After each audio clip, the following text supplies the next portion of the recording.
Ah, it was. I was going to smoke that one as well, but I didn't. I went with the rare Maduro. Nice. I've got the Arsenio, Oh, nice.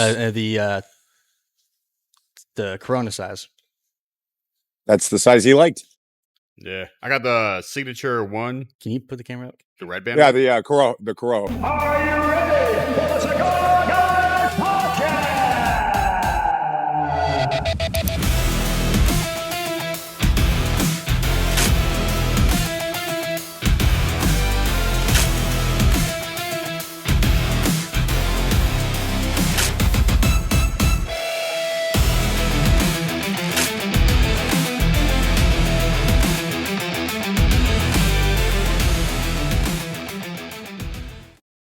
Thank you guys for tuning in to another episode of the Cigar Guys Podcast. Back in the studio once again with myself, Alex.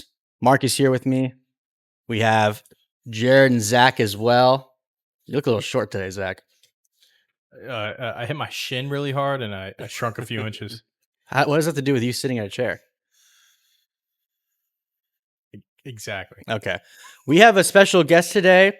I'm actually standing up right now. We're past that now. You're standing up? That's embarrassing. Very special guest. We have a guest that's now twice as tall as you are, I guess. Oh my God! From Aganorsa Leaf, we have Terence Reilly. How are you doing? Oh, just living the dream. Living the dream, guys. Absolutely. Thank you for having me. Oh, of course. What are we smoking today? We are smoking the Rare Leaf Box Press Torpedo Maduro. Perhaps my favorite cigar. I think this is. I don't smoke it the most, but I think it's my favorite. Very nice. Rich, just delicious, and just got Cigar Snob's #2 cigar of the year as well. So that's nice as well. Yeah, congratulations. I saw that. Thank you. How many lists did you make in the top 25 or top 10? I don't know. I haven't even Too many? You haven't collected it yet? No, I don't know. But like they send it, like I don't like they'll tag us and we'll repost and things like that, and we always do that. But I haven't actually. January is actually kind of a hectic month for us. We have a retailer kind of program that kicks off every January, so I spend a lot of time kind of in the weeds with that, and so a lot of stuff that happens kind of. It's not that I don't notice it, but it kind of comes in and goes out as I find out. No, yeah, I get it. You got a lot going on, so it's hard to kind of keep track and focus on all of it. I'm sure you guys have. Are you running the official Instagram, or you have someone else doing all the social media? No, so I handle all the social media, and I still am. My title is VP of Sales and Marketing, so I'm still ultimately the head on sales, and then I handle all this, the accounts for the social media, and the marketing plan, and the marketing budget, and so on and so forth. But eventually, we'll have somebody that actually knows what they're doing do that stuff. But for now, it's me. No, absolutely. It's always helpful too, just to have someone that's dedicated to the social media. Obviously, with so much going on and with your company growing at the speed that it is, it'd be great to have someone like that. Yeah, I think the challenge of always is that you want somebody who has the technical skill, which I obviously, compared to anybody this is what they do for a living, I'm light years behind. But you also want them to have kind of an understanding of the industry and be using the technology to really connect with the consumers and not just put out pretty things. Mm. And so that's always kind of the challenge is getting that combo of somebody, which is sometimes hard. So I think partially that has kind of held us up, and but eventually, yeah, we'll I mean, as you said, we'll need somebody eventually. We just want to make sure that if you send the Instagram page, for instance, a message, that person responds to you quickly, knows what they're talking about, gives you an answer that that satisfies you and makes you a better Aganorsa acolyte. Whereas a lot of times it's just kind of like putting out posts, and it's a very pretty post and it does something cool with the technology, but it's not really engaging. Yeah, no, 100%. And I mean, this is a very niche industry, so I'd imagine it's harder to find that caliber of a person around your social media. Yeah, and then sometimes the ones that are really could probably do it. It's like what they want a month, which I understand because they get that from other companies, from other industries. But it's kind of we can maybe pay in chocolate bunny heads. Yeah. So it's no, which is an exaggeration, obviously. But yeah, it's just finding a person Because sometimes one time we found a guy and I went to the owner and he's kind of like, aren't we paying you to do that? It's like, yeah. So, well, I think we got to grow a little bit more before we hand that responsibility off to somebody. Yeah. You just got to find You're a guy. stuck with me. You got to find a guy that'll take cigars as payment. Yeah, for sure. Yeah, that'd be great. Yeah. Real quick before we get into it, we'll go around the table here and let everyone know what we're smoking. I'm smoking the Arsenio, the Corona size. Very good so far. Mark, what do you got? I'm smoking the Signature Series, the Corojo. The Maduro Toro. Come on, that's your favorite one. You should know it, like right. The Anniversario series. Yes. I have the Connecticut. The Validation series. Yeah. Very nice. Great cigars all around. You didn't say that very passionately about the Connecticut. Are you all right? Is it okay? Yeah. Let's redo that, Zach. Yeah. No, but let's be honest too. Like what is the problem? If it's work before this that's affecting your mood, that's okay. But what's going on? I just think he wasn't too confident with his answer. I was really hoping, to be honest with you, I was really hoping Jared was going to be nice today and give me the Maduro. But This is a gift. it could have been a second gift. What do you all of a sudden? Go ahead. I appreciate you being honest with us. I'm a good listener, so I need that. I'm glad we talked about this a little bit. You're a Maduro guy. We'll make sure you get Maduro from now on. Thank you. Yeah. I usually am not a Connecticut guy. I will be honest. If you really want, we can trade tell. cigars. But first impression is it's great so far. So I purposely made sure you got the Connecticut. I believe that. I totally believe that. But I think that it's such a good Connecticut that even someone of your Stature.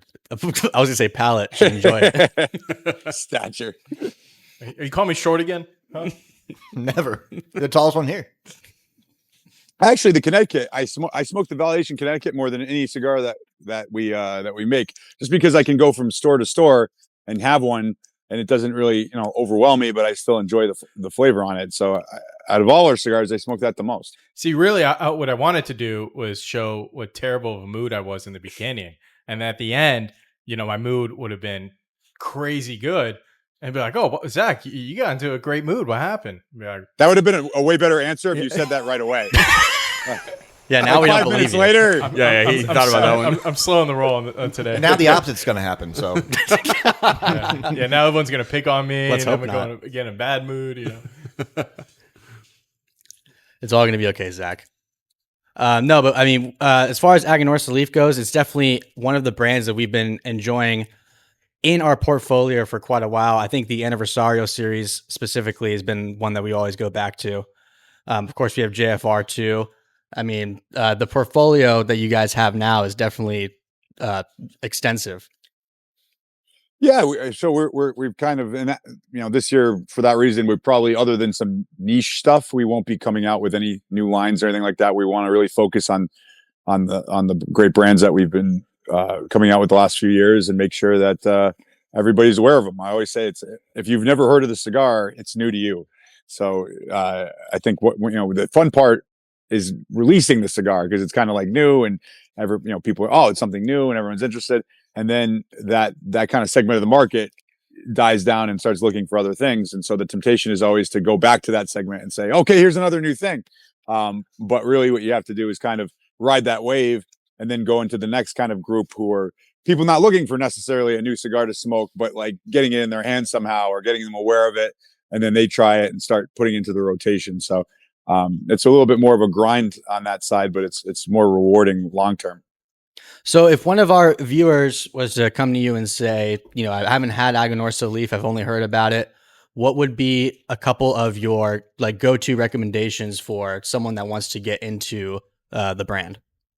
It would depend a little bit, like obviously what they're coming from. Are they smoking like a lot of mild stuff? Are they smoking full bodied stuff? Are they a seasoned smoker? Are they relatively new? So it's hard to say in that regard. But the ones I generally go to are, again, the Validation Connecticut. People that are on a more classic light cigar, I use that as a great tool to kind of expand their palate without overwhelming them. The Anniversario Corojo is always a hit. It's medium bodied, but it's not too strong for almost anybody, but it's got a lot of complexity and balance. So even people that like a stronger cigar will be able to enjoy it.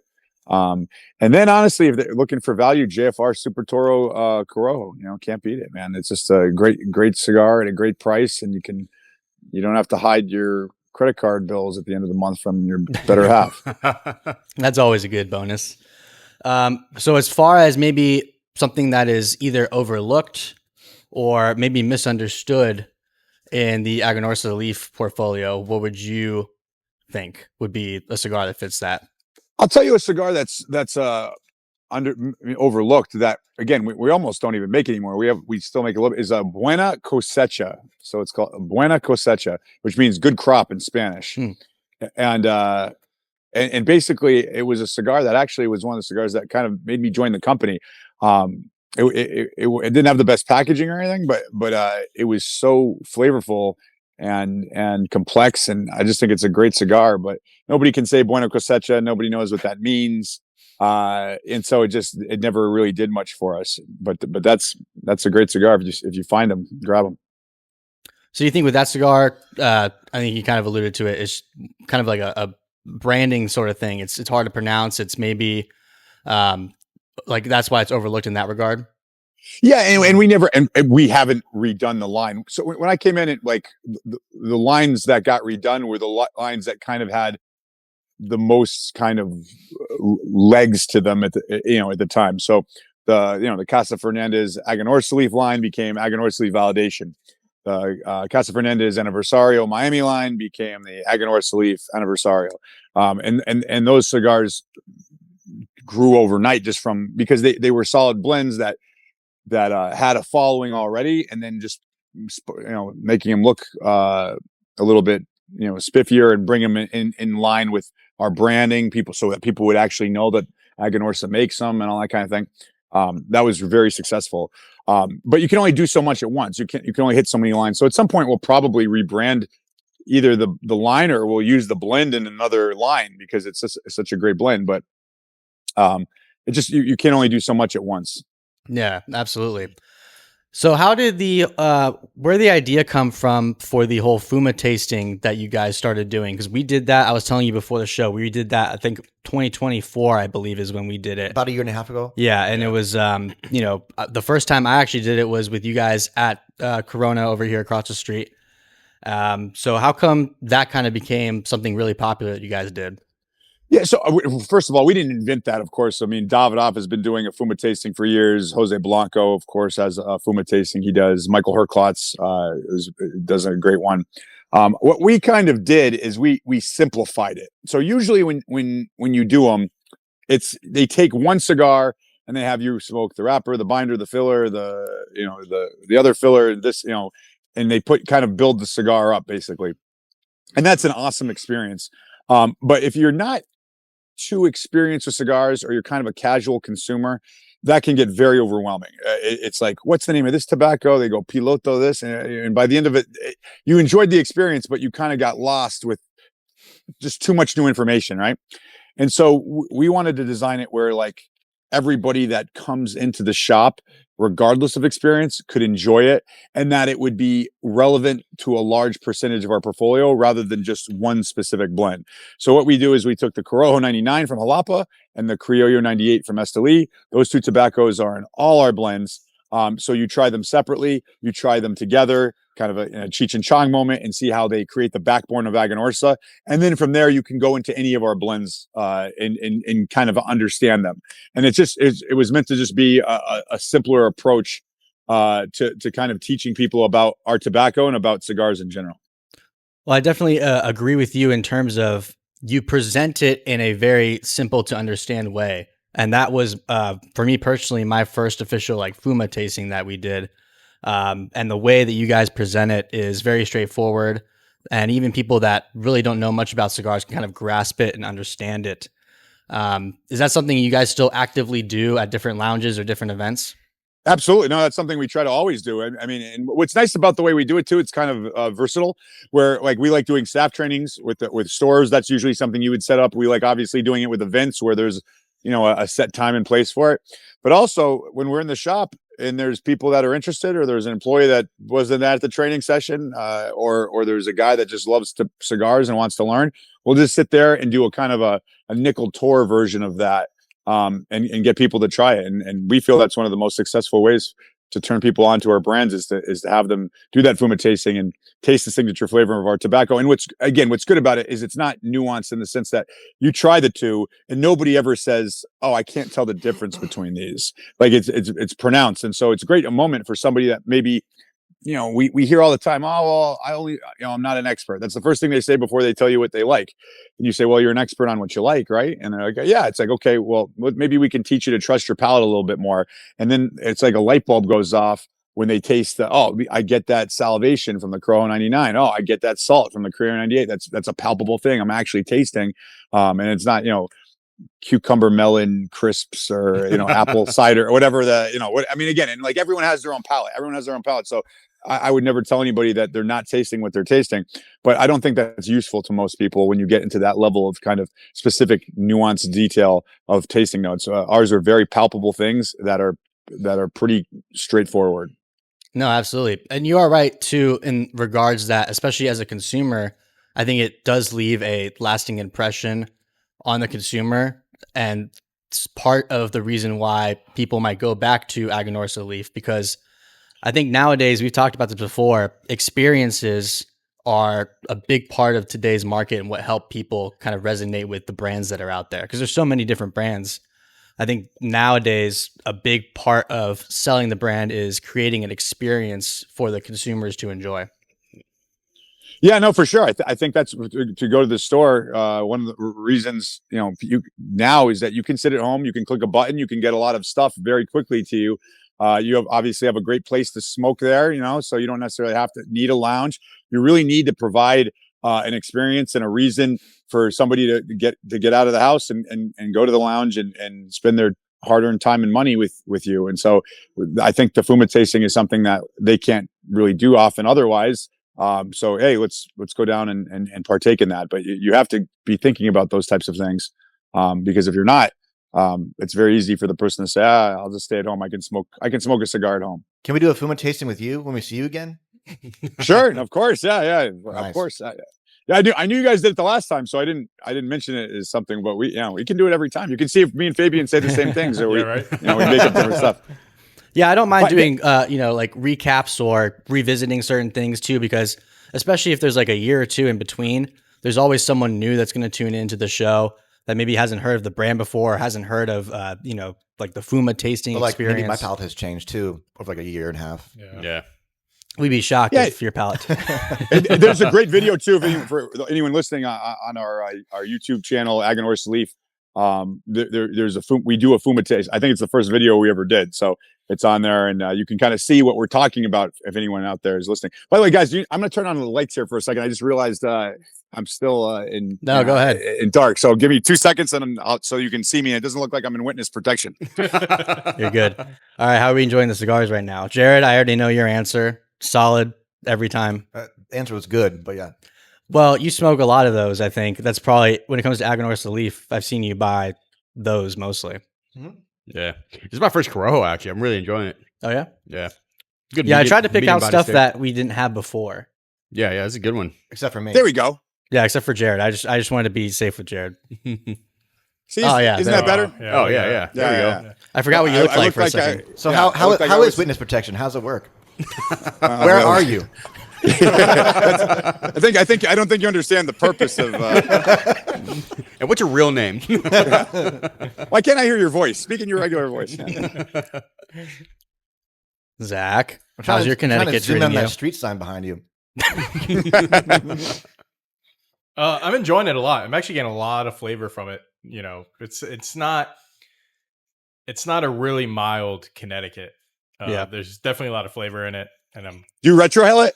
I did not. He barely retrohales. I want you to retrohale it. Do it on camera. Don't make this weird. Retrohale it. Don't make it weird. There you go. He did. I can confirm he did retrohale. All right. Are you okay? His eyes are probably tearing up. Yeah. See, look. Yeah. See, look. It woke him up a little bit. He's a little happier now. It did wake me up. See, I'm getting. You ever walk into a Williams Sonoma? So It's a luxury. that's what I'm getting off of the retro hail. That's a great way to start any sentence. I'm immediately listening to you once you start the sentence that way. You have my attention. So yeah. The retro hail feels like I just walked into a Williams Sonoma. Mm. Yeah. Words of high praise. Yeah. Yeah, I definitely do get a lot more flavor on the retro hail. A little bit of like spice in there. It could be because I haven't retro hailed in a while, but no, you do get that spice on the back end. And No, for sure. It's really good. There you go, Zach. So you do have a palate. Yeah, That's like the best cigar of like to retro hail, like because you can do it kind of sporadically throughout the cigar, and it doesn't. But it intensifies the flavor, but it doesn't like kill you. Yeah. Yeah, Zach needs more cigars like that because we have been trying for years to get him to bring retro hailing into his habits. Repertoire? Forte. Yeah, basically. We're working on it. Maybe we'll get him some more of those. Rome wasn't built in a day. I thought it was. That's Well, It fell in a day. See, I got confused. I'm glad you're enjoying it, Zach. No, yeah, for me, I retro hail almost every puff. It's become that addicting for me. I do it like every 5. I do it randomly. So How often do you purge your cigars, though? If I relight, I'll purge them. Yeah. I don't do it too often. Anytime I relight, or if the cigar feels humid to me, I'll purge it a lot because that will help get rid of the humidity. So, but other than that, I usually I wouldn't do it otherwise. Jared's a big purger. He's an advocate for purging in this country. Oh man, yeah. Cigars. I mean, yeah, cigars. I was going to say, where are you going with this? What channel is this on? It's not CNN. Thanks for clarifying, Zach. Jeez. Sorry. Gotta keep people on the edge of the seat, Or in your case. keeps them engaged. Yeah. Really? Standing. Yeah. I was like, wow, this took a turn for the worse. he's like, yeah, do not release this. I'm gonna get doxxed. Jared is really trying to get you doxxed right now. We have the video. Anyway. Oh, man. So in terms of your,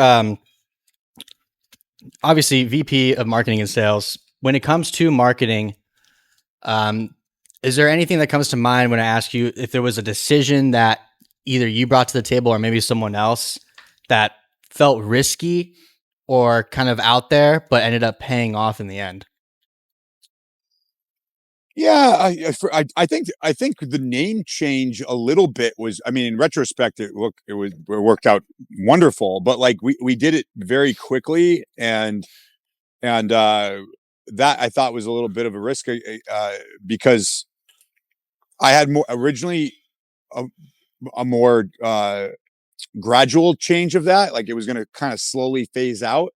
And it's funny because when I joined, I said I want to change the name, which again is risky in itself. It's called Casa Fernandez. Eduardo Fernandez. I want to kick his name off the brand. I mean that's a risk in itself. But they were for it, and then they were so much for it that they kind of were like, let's do it right now. And I kind of thought I was like, ooh, maybe we should slow it down and not do it so quick. But it worked out doing it quickly. And so that paid off. I would say that was that's the most obvious example of something you're talking about. So they got really excited about it, and then everyone was like, all right, let's do it right now. Yeah, exactly. Yeah. Like let's have it done yesterday. It's like, whoa, wait a minute. And again, part of it is that you have to change a lot of things when you do that. Like, so you have your email address, you have letterhead, you have all sorts of stuff that like is called the old thing. We had to create a DBA. We had to, so my fear was kind of that you'd say it all at once, but it's not kind of done all at once, and it kind of looks herky jerky. But it just I mean, the long story short is it worked out very well. So no complaints. Yeah, that's gotta be like a nervous thing. Bring it up too, because it's like you tell them to change their name completely. So like, were you nervous about like them getting offended or anything? Yeah. So I had the benefit that like when I worked for those who don't know, I worked for my uncle Manuel Casada for many years, almost a decade, and I was with him for a long time. And when I left, I was talking to several different companies, and I was really interested in making sure I was in a place that like I was going to be able to execute the vision I had the way I kind of wanted to. And again, I always say responsibility. If you have responsibility, you got to have control. You can't say like you're responsible for this, and then like okay, but your hands are tied. So and I didn't think I would end up at Aganorsa. Quite frankly, I knew some of the people there, and I had nothing negative about them, and I thought they made great cigars. But I didn't have any connection with them. But through a long story, somebody that had worked for us at Casada went to high school actually with Eduardo Fernandez and was actually working for him part-time in his retirement. And he called me up and said, "Hey, listen, would you talk to us? I think they could use somebody like you." And I said, sure, partly out of really respect for this individual, but I really had no expectation. And so when I told them kind of what I thought they had to do, I did it kind of from the position of like, listen, let's not work together if this is scary for you or whatever it is. And so I wasn't too afraid about telling them, only because if they didn't, I would have been like, okay, well, this isn't the right place for me. I'll go someplace else. But like I said, it was almost the opposite. They were like, oh, that's great. Let's start, let's do it all today. It's like, So it worked out well, but I wasn't scared of telling them. I got more scared when they were so eager to kind of do it that I thought it might go a little bit too fast. Did you have anyone that was pushing back at all on that decision? Not really. And again, this is another benefit of everything is kind of timing as well. They've been around for a long time. It wasn't a new company. Usually when you deal with a new company and they want to hire you, or a relatively new company, regardless of their success or their experience in the business or anything else, in any other business, they tend to have the belief that like they can be like Padron, like, and they can just kind of put the cigar out there because it's the best. And and then everyone's going to love it and everyone's going to buy it, and that's how it works. And that is really not how it works for anybody. Even Padron spent a lifetime building up their name and reputation and everything else. So when you deal with that, it's very hard. And so Aganorsa had been around for a long time, where they knew that the way they had tried to do it hadn't worked.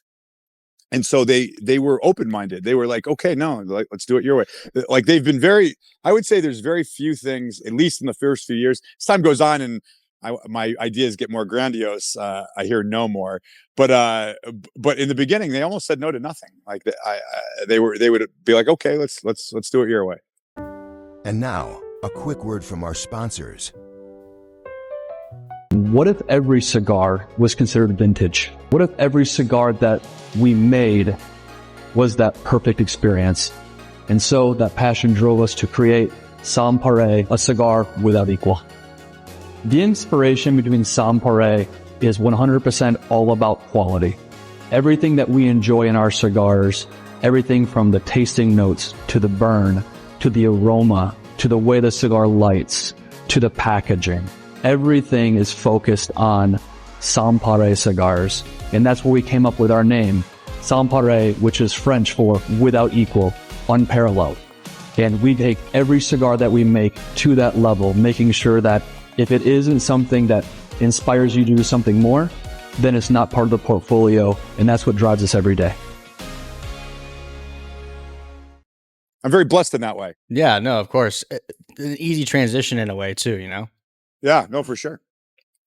No, that's great. When it comes to the cigars, was there at any point when you were with the company, were there any blends that almost made production that you wish did, or is there anything that you kind of would like to have in the portfolio at some point? I know you mentioned earlier you're not really looking at doing anything new, but hypothetically, let's say you come out with a new cigar, like what would kind of be your ideal portfolio, or relatively blend?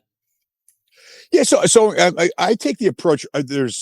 I have to always keep in mind that I am not, this is not my playground. Like I don't get to, oh, this will be great, I like this. I have to kind of take the approach of what is the market looking for? Mm-hmm. What do we provide, and where are the gaps? If whatever they are. And so when I'm looking at blends, I'm looking at things in that way. Like, okay, do we have a style like this that seems to be popular, or have a cigar that has this level of strength or whatever that would have an appeal to a large segment of the market, or a size, or whatever it is. And that's more how I'm kind of looking at it. I love Lanceros. Lanceros don't sell. We have a wonderful one. That's the only one we make. We don't plan on really making any more. They just don't. They don't sell. And so if I were like, oh well, I love Lanceros and I love this. I made the company very kindly when I turned 40 allowed me to make some cigars for myself. They were super strong. I would give them out to a retailer every once in a while. They're like, Jesus, are you trying to kill me? Like that, that was kind of what I wanted, so, but that can't be how I guide the process for the company. It's one, it's not my company. And two, even if it were, you have to kind of be considerate of what's going to work in the marketplace. And again, that doesn't mean like pandering where you're just kind of like, oh, well, this guy did, he called it La Bamba. Let's call it Big Bomb or something like, it's not just like coming up with ripping off other people and pandering to the market, but it is kind of saying like, if we do this, are there people out there that are going to enjoy it and be willing to take their hard-earned money out and purchase it? No, absolutely. So would you say then you are more of the strong, full body, like full strength kind of guy? Yeah. So I like, if I'm going to have one cigar, I want it to be very robust. Again, because I travel for work and I visit store after store, I can't be doing that all day, because by the fourth one, I'm kind of like, oh, I don't want to smoke a cigar. And then the retailer is like, I haven't seen you in 2 years and you won't even have a cigar with me. So, it's kind of ruins the mood of everything. You go to the steakhouse and you order the salad. So, I smoke that Connecticut more than anything else, because I can have one after the next, and I find them enjoyable and they're not overwhelming after the fourth or fifth one. But if I'm just having one cigar, I like full bodied. I like rich. I like I like something that you wouldn't give to a first time smoker for sure. No, yeah, I got So you. how many cigars can you smoke in a day? I've smoked. I mean, when you do the factory stuff, I mean, you get up into 15, 16. All right, good. Some strong numbers. Strong numbers. Yeah, so you get up there pretty high, because again, you sit there literally. You get there in the morning, and then you just smoke blend after blend after blend. You have the production and what they're making now of the stuff you already make. You have new projects that are going to be coming out that you try them to see how far along they are. You're working on new blends, and so it's all day long. I will kind of toughen myself up with kind of crackers and soda or something, because if it can start to, even for me, I can get a nicotine kick. So I'll have, after the fifth cigar, I'll eat a bunch of saltines and have a little bit of soda or something, and then Whiskey. get back. Yeah. A little whiskey, that's at the end of the day usually. And then get back to it. So. But yeah. And two, you brought up Lanceros, and you're 100% right in terms of the market. They're definitely harder to sell and harder to push. But we're big advocate for Lanceros. We're trying to kind of make a change for that, because I think personally, Lanceros are one of the best vitolas that you can have in terms of experiencing a cigar for its flavor. My last Lancero I got from Empire Social in Miami, and it was an Aganorsa Leaf, and it was phenomenal.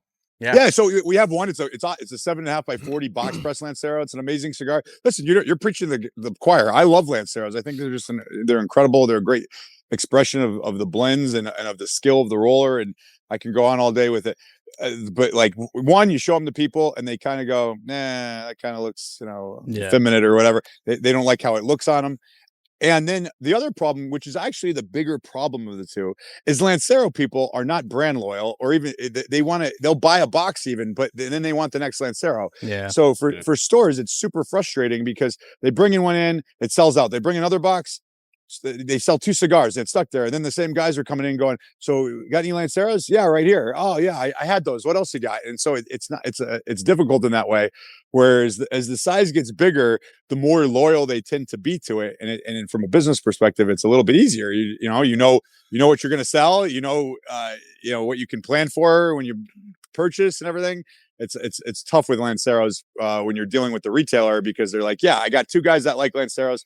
If they want, leave a sample. If he likes it, he'll buy a box. He'll never buy another box, at least for another year, because he always wants to try a different one. Yeah. And I always feel like for like the average smoker, the guy that maybe smokes like once a month or once every other week, I think they look at it like a value thing, so they see less in it. so they Yeah. think they're getting less, even though that's Yeah, not it's like obviously the case. yeah, it's like why am I paying as much for this or more than I am for this other cigar that's bigger? It doesn't make sense to them from a value proposition as well. Again, I think the key thing would be if Lancero smokers just were brand loyal, it wouldn't be a huge market, but they always like how often do you smoke the same Lancero back to back? Well, I was going to say it makes sense because, two, from the perspective of a lot of Lancero smokers are like self-proclaimed cigar snobs. Like, we were saying we do it for the intense flavor and this and that. Yeah. So when you bring that into account, a lot of cigar snobs don't really stick to one brand. They try to go from brand to brand and find the best in their portfolio, like something that's really enjoyable. So it does make sense when you bring it up in that regard. Yeah, like you said, that's true of like kind of like the more hardcore cigar consumers to begin with regardless of with their Lanceros, and then you take that segment of the market, which is an important segment, but not certainly the biggest segment, and then you're taking a small piece of it that likes Lanceros, and then so you're kind of taking a segment of a segment. It's just very difficult. Like I said, I love Lanceros, and there's in fact we have a Facebook group, Aganorsa Acolytes, and we did a ugly Christmas sweater giveaway where we if you wore an ugly Christmas sweater, you got a chance to win a Supreme Leaf Lancero, and we gave out a couple of those, which we made like 25 of them just for the fun of it, because the guys in the group were always begging for Lanceros. They're like, when are you going to make that in a Lancero? When are you going to make that in a Lancero? But it's kind of the vocal minority because the average guy just doesn't smoke that. Yeah, it's one of the questions I feel like you hear the most, and you're just like, well, sorry. Yeah. But yeah, I mean, and to answer your question too, like when I'm not buying the same Lancero over and over again. I am, like, I'm in the mood for a Lancero. Let me get this one. If I was to get like 20 Lanceros, ideally I'd want them to be a variety of different brands or different blends. Like if you bought a box of 20 Lanceros, how long would it take you to smoke the whole box? A week? Yeah, tomorrow maybe. Yeah. No, but I mean, like under your normal way of smoking. Oh, 4 days. Because I smoke at least 5 a day. No, but I get where you're going with that. Yeah. But you'll smoke the same one over and over again. I do that. I'm serious. Jared's an outlier. Yeah. Well, we need more of you. Yeah, Jared is like your perfect customer for a Lancero. But to your credit, no, if I get a box of Lanceros, in my mind, I'm like, well, I got to make these last because, I can go into any shop and buy whatever. But if this Lancero that I have here is like, in my mind, the cream of the crop, I'm like, cool, this is a special cigar. Let me smoke one this week, maybe another one next week, kind of spread it out. Yeah. And again, there's nothing wrong with that. It's just that's why I'm like that. I mean, I don't, generally smoke the same cigar over and over again. I would put myself in that category as well. I love Lanceros. I love trying different things. But yeah, it's just when you're talking to a retailer and you're trying to, again, it's tough because everyone's trying to get in the humidor. No matter how big the humidor is, it's always pretty much filled up. I've never walked in a shop and they said, "Oh, thank God you're here. I was almost out of cigars." So you're trying to, if you can get the opportunity to put something in there, you really want it to be something that will sell well consistently for them without them having to do a lot of work. And that's, what you usually will end up leading with. And it's not Lanceros, unfortunately. Yeah, 100%. You can't be there every day selling your brand. So you got to find the best product that will either sell itself, or you can get, of course, like the retailers on board to push it for you. I'll tell, and that's what, we do so well with our JFR and Lunatic lines with big ring gauges, 8x80, 7x70, 10x100. We have a guy that smokes a 10x100 every day, and when he can't get it, he smokes the 8x80, which he calls the little one. I smoke the little one when I can't get the big one. And again, when I joined the company, I was like, why in God's name do we make things like this? And then I saw the sales, and I was like, whoa, leave those cash cows alone. Make more. Because, those people, that's what they smoke. They smoke it's not only the same brand, it's the same cigar in that size every single day. And so that's a very easy proposition for the retailer. He has a customer, walks in, grabs that cigar, pays for it, he sits and smokes it, or off he goes, and they don't have to explain why it's a connoisseur cigar, or why they just sell. Yeah, I haven't had the 10x100 yet, but I have had the 8x80, And God bless you. I know. Even that, I mean, I think I was 2 hours in, and I'm sorry to say, but I just couldn't finish it. We have a guy that smokes the 10 by 100. He did it in 48 minutes. Oh my Wow. god! Sounds like Jared. I'll beat him. If you, well, yeah, we're not encouraging you. Put it that way. Jared I don't is even always watch up for a challenge. He is the fastest smoker of the group, and when you tell him you can't smoke it in under an hour, he's going to prove you wrong. Well, you have one guy that did it 48 minutes on a 10 by 100, and he smoked it past the band. So it was pretty amazing. I don't know if he's still alive. I haven't seen him, but he did it once. That's for sure. Yeah, definitely not for me. I mean, for me personally, once you get past 56, and even sometimes 56 is a little but past 56 for me, it's very hard to get me on board with it.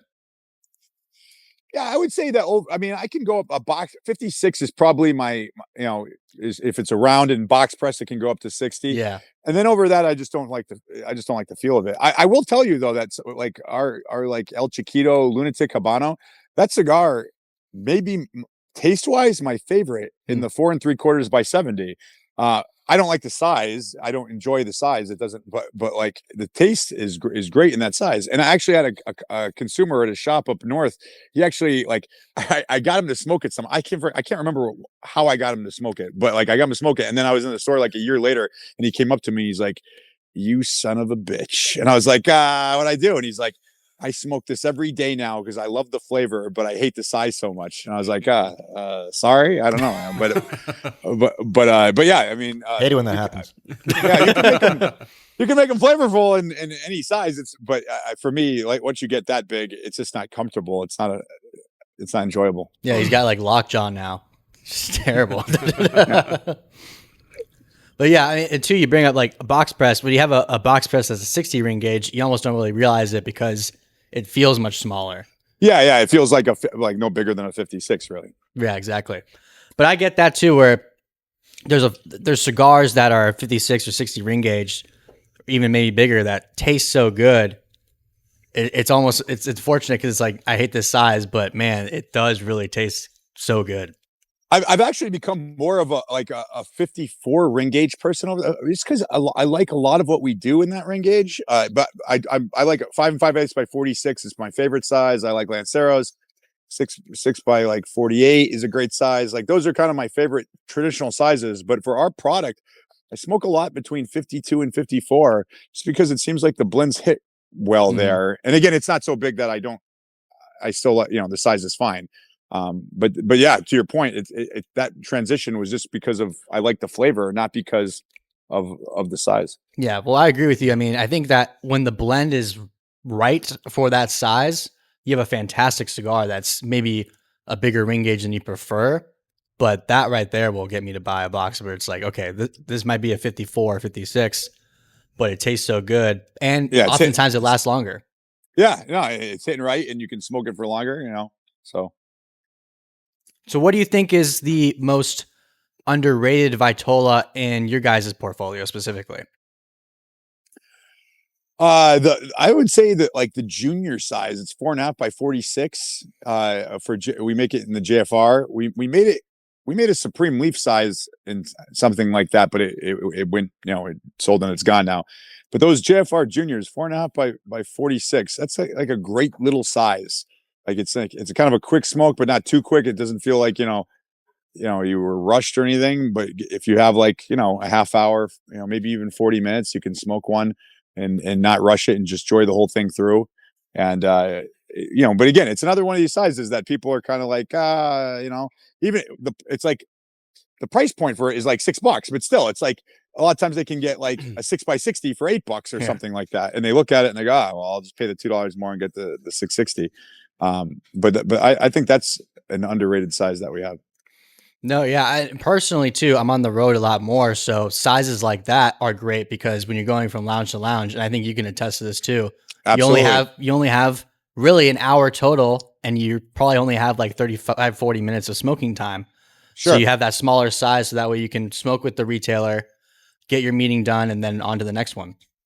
Yeah, and again, you hate to waste a cigar and leave it. I don't really smoke in the car, only because I find it not really enjoyable. You're trying to follow the GPS, and people in Miami, people are driving like animals, and you're trying to stay alive, and then your cigar ash drops on you. So I don't really like doing that. And then, or sometimes if you don't finish the cigar, the retailer can kind of be like, "Oh, what are you rushing out of here?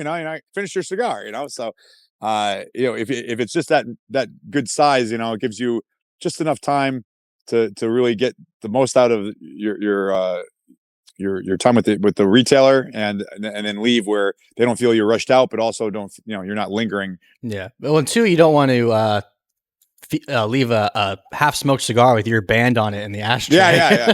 That's right. No, it's funny. My uncle always taught me, if you don't finish a cigar, you take the band off. I've never left a cigar that's not totally finished with the band on it in an ashtray. I got that ingrained in me at a young age. No, yeah, I do that sometimes and like kind of bury it in the ash, like make sure no one sees it. Yeah. Hey, who's smoking this one? Must suck. Yeah, exactly. Well, yeah, it's all about perspective too. If someone sees a cigar that's half smoked or even less, and they see the band on it, they're like, "Well, I guess I won't try that one." Yeah, no, and even with the Lancero, the biggest thing with it is the person visualizes themselves holding it and having other people see them, and they don't like that image for them. They're like, they're gonna think I'm girly or whatever it is, like that's the reason, and that sounds like silly, but like it's really true. People buy stuff with the idea of how it represents them. Yeah. And I always say, if you don't believe that, like take a cigar and call it the Joe Biden, the Kamala Harris, the Trump. There are people that will be like, I won't touch that cigar, or they'll be like, this is the best cigar, and it could be the same cigar that they smoke every day, but it's better or worse once you slap a different label on it, and so you have to kind of take that into account when you're doing things, is that like how is this person going to perceive the product, and how are they going to relate to it? Yeah. How is everyone else going to perceive them smoking the cigar, or at least in their mind? Yeah, for sure. Even though in reality, nobody like really thinks of that, Yeah, for the most part, no. I mean, you go into most lounges with Lancero, no one's going to say anything. Yeah. Unless I smell a flavor, then I start thinking that. Yeah, but the thing is is they don't know. You know what I mean? Like, nobody would. I've never seen anyone be like, Lancero, who's this weakling or whatever. I've never heard anyone really give anyone a hard time about a Lancero. But I think, again, if you don't smoke that often, you're like, people are going to see me with this, and they're kind of insecure. Yeah. One of the things to keep in mind, and it's hard for people like us because we're so into the industry, is most people just don't know that much about cigars. They don't know that much about blends. They don't know much about sizes. They don't know. They have a cigar and they enjoy it, and so like.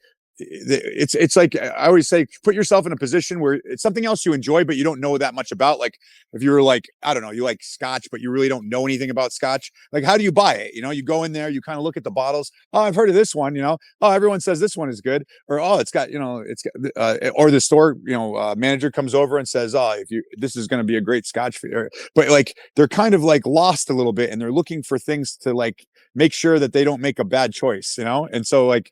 The Lancero is like, how will people perceive me? They might think I'm this, even though that actually, like you said, wouldn't happen in most cases, because they just don't have the experience. It's hard for them to kind of take the risk.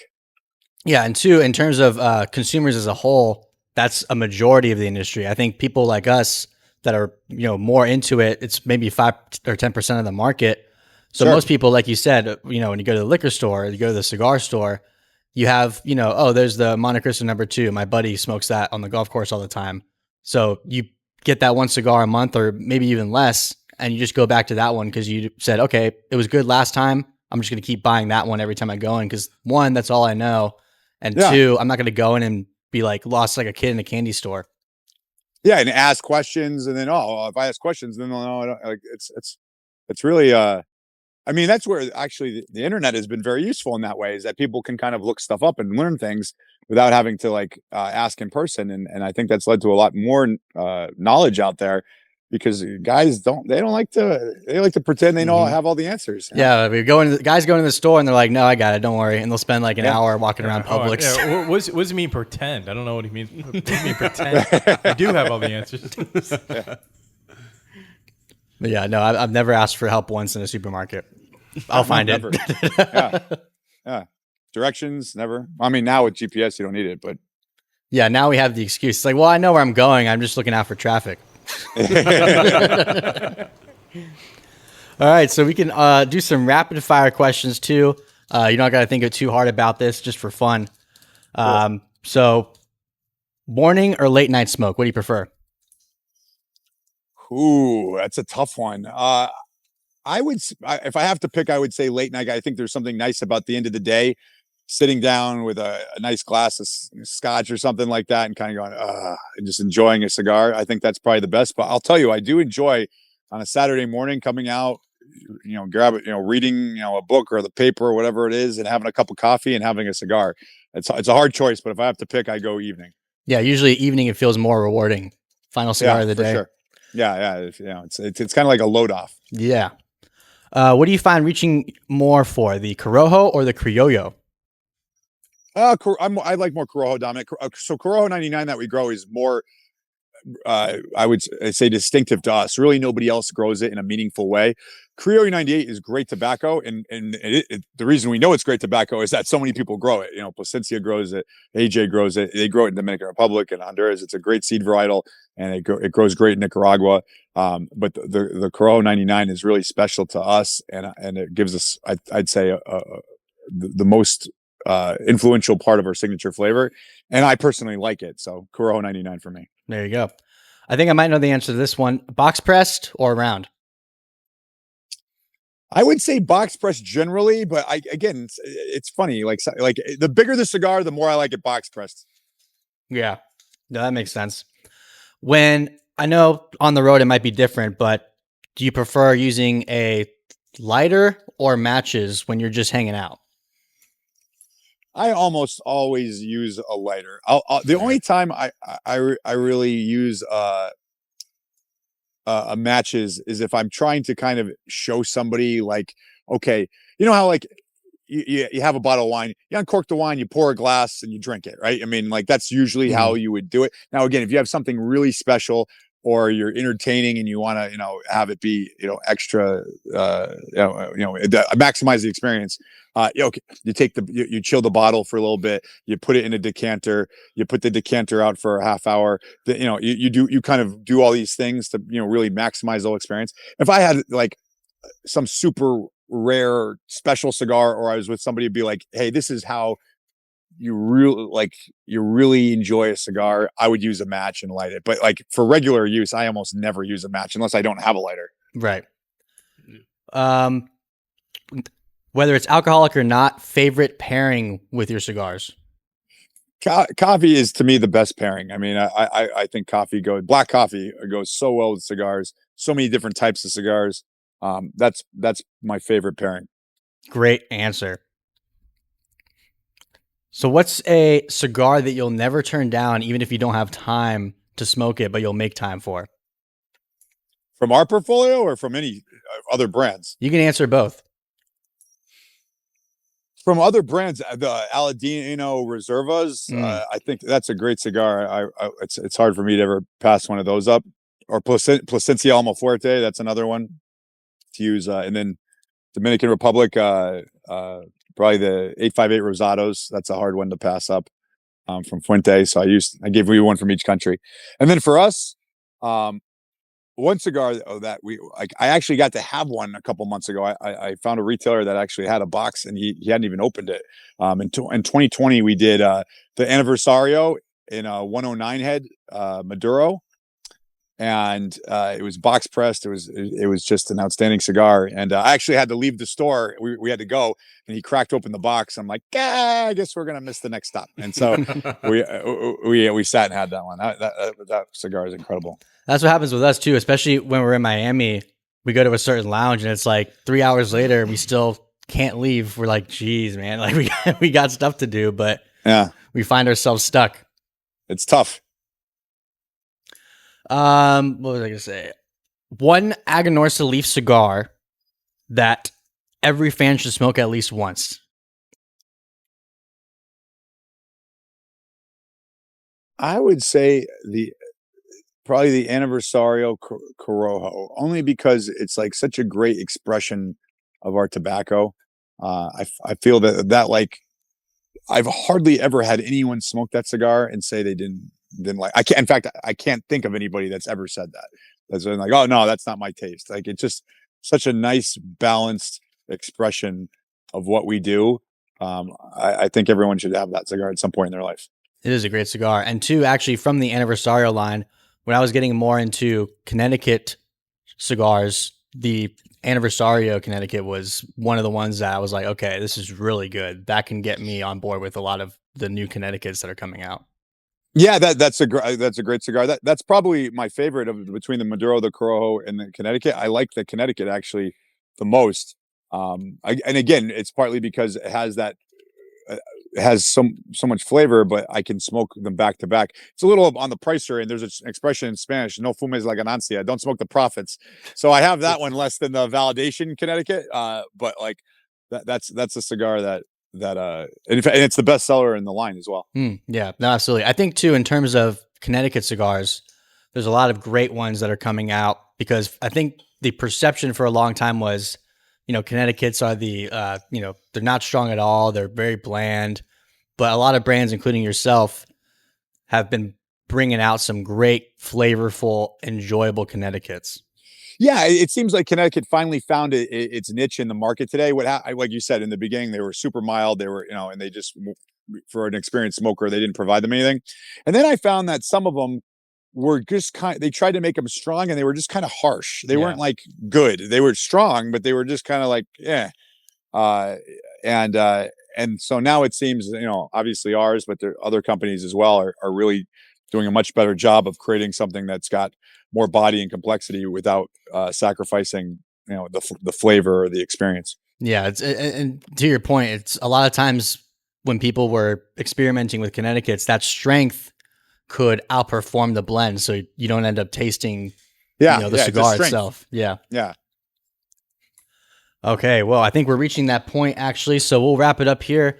I will say real quick too, I'm pretty sure I did have the Arsenio before, but it's been a long time. Smoking it now, it's really fantastic, especially in this Corona size. The flavor is great, and it's a smooth cigar that I've been retrohaling nonstop. So this might be one of my new favorites from the Aganorsa Leaf line.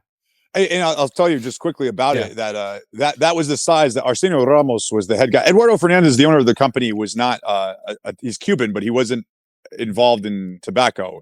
And so when he went to Nicaragua and he started getting involved in agriculture with the cattle farms, pig farms, rice farms, and when it came to tobacco, he just didn't have the experience to do anything with it. So he went to Cuba in the 90s, and he brought back Cuban agronomists who had spent the last 50 years growing tobacco in Cuba, but had kind of been forced out because they weren't party members. So Arsenio Ramos was the most important of those. He had actually been in charge of fermentation and leaf processing in Pinar del Rio, Cuba. So he was a big shot, but he wasn't a party member. And the reason he wasn't a party member is that back when you try to join the Communist Party in Cuba, they ask you like a bazillion questions. And one of the questions is, do you believe in God? And in a communist country, the correct answer is no. Right. And they would say yes, and they would go, okay, come back next year. So he couldn't be a party member. And so he was kind of, along with these other guys, kind of sitting around. They had been kind of forced out. So Eduardo brought him to Nicaragua and gave him the resources to grow tobacco the way they knew, but with the resources that he could provide them. And that's how Aganorsa got started. And Arsenio, that blend, the Arsenio, he passed away in 2018, was the blend he smoked, and he smoked it in that size. And it was a blend that he could smoke all day. He really enjoyed it. And we came out with a Toro and Robusto as well, because those are more popular sizes, but we definitely wanted to release it in the size that he smoked. So that cigar that you're smoking is a cigar that a guy that had like 70 years of tobacco growing experience, both in Cuba and Nicaragua, that was what he enjoyed. Well, he definitely knew what he was doing, because it's a fantastic cigar. Thank you. No, absolutely. All right, we're at the end. So what do you think of your Connecticut, Zach? 9.5. Oh, that's pretty good. Yeah, especially how it started too. I was scared. No, it's really good. I'm glad you made me retrohale it. I definitely got that spice in there. very flavorful, not overpowering for Connecticut. It's good. I'd smoke Glad you again. enjoyed it. What cigar of the day was it for you? One. Yeah, that's my first. Oh, cigar the of the first. day. Yeah. So okay, good. Yeah, because that also helps as well. Is Yeah, that yeah, like you know, having that, if you have a bunch of stronger stuff and then you go lighter, it's sometimes not as good. So Yeah, no, good. it was my first cigar of the day, so don't worry. Good man. I took care of you. Don't worry. What about you, Mark? It's really good. It's really well rounded. Good medium body stick. It's actually probably one of my favorites now. This is my first time having And the it. price point's great. Yeah. Yeah, I think. 100%. I mean, a lot of pretty much all your stuff is at a great price point, and even the value of the Anniversario series, which in my mind, $15 is basically the new average now anyway. So I think the value for your product here is it's above the price point. Yeah. Thank you for.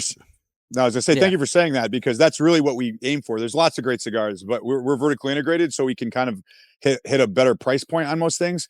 And we didn't get greedy during COVID. We didn't come out with $50, $100 cigar. Again, and I'm saying that you can't do that. So there's cigars that I've had at that kind of price point range where I've been like, this is outstanding. Of course, but like just doing it for the sake of doing it was not something we wanted to do. And that's benefited us now, because again, it's time, times have changed and people are looking, hey, do I want to spend $25 every cigar I purchase? We provide a lot of stuff under 20 and under 10 that really is just outstanding. So thank you. It means more when you say it than when I say it. No, of course, yeah. Every time I go through the line, at a shop or something, I'm like, man, I always forget like how inexpensive these cigars are. It's always great because, to your point, I do love a great cigar that is in that $30, $40 price point. There's a lot of great cigars in that price point, but at the end of the day, with how much I smoke, you got to go back to the $10 ones. Yeah, you'll be bankrupt smoking $40 cigars. No, exactly. So, Terence, thank you so much for joining us. It's been a pleasure. We'll be happy to host you in person at some point. But we appreciate your expertise and your insight on, everything Aganorsa Leaf and beyond. No, thank you for having me. I'll definitely next time I'm up that way, we'll talk so I can be in the studio, and I appreciate you guys having me on. Thank you. Absolutely. And next time we're in Miami, we'll hang out with you. Yeah. Yeah. Let's do a flex. Let's all do a flex. All right, we'll do it. There we Aganorsa go. Flex. You're great Americans. Thank you. And then thank you, all great Americans and people from outside the country that are watching the Cigar Guys. Tune in next week for another great episode. See you later. We hope you enjoyed this episode of the Cigar Guys Podcast. Make sure you subscribe and hit that notification bell so you can stay up to date with all the latest episodes. Looking for short form content? Check out all our social media accounts in the description below. And now, a final word from our sponsors. What if every cigar was considered vintage? What if every cigar that we made was that perfect experience? And so that passion drove us to create Sans Pareil, a cigar without equal. The inspiration between Sans Pareil is 100% all about quality. Everything that we enjoy in our cigars, everything from the tasting notes to the burn, to the aroma, to the way the cigar lights, to the packaging, everything is focused on Sans Pareil cigars. And that's where we came up with our name, Sans Pareil, which is French for without equal, unparalleled. And we take every cigar that we make to that level, making sure that if it isn't something that inspires you to do something more, then it's not part of the portfolio, and that's what drives us every day.